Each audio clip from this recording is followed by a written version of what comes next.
کتابوں میں لکھا ہے کہ تابعین میں سے ایک 3 بزرگ تھے، وہ دشمن کی قید میں آ گئے.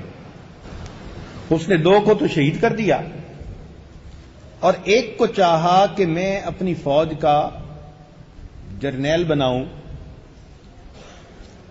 چنانچہ اس کو وہ گھر لے آیا اور اپنی بیٹی کو کہا کہ بیٹی تم اس آدمی کو اپنی طرف مائل کرو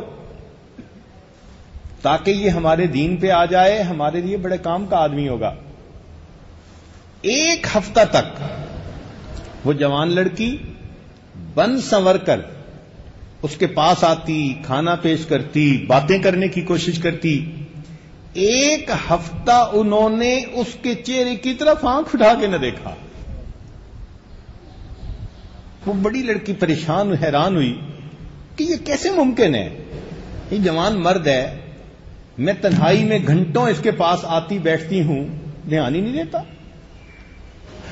کہنے لگی کہ آپ میری طرف کیوں نہیں دیکھتے؟ ان کا میرے اللہ نے منع کر دیا غیر محرم کو دیکھنا. کہنے لگی اچھا تم اگر اتنے پکے ہو تو پھر مجھے بھی تم اپنے جیسا بنا لو. انہوں نے کلمہ پڑھایا اور اس کو مسلمان کر دیا.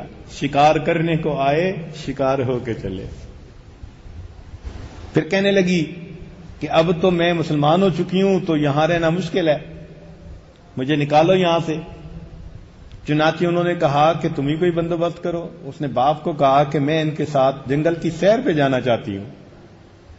چنانچہ جنگل کی سیر کے بہانے گھوڑے مل گئے اور یوں اللہ رب العزت نے اس تابعی کو اس جگہ سے رہائی عطا فرمائی.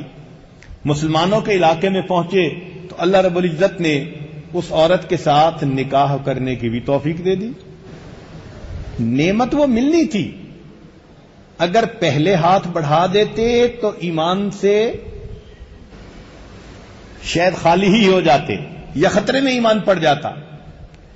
اپنے آپ کو تھام لیا، اللہ نے آزادی کی بھی نعمت دے دی اور یہ نعمت بھی ان کو عطا فرما دی. یقین ہوتا تھا ان کو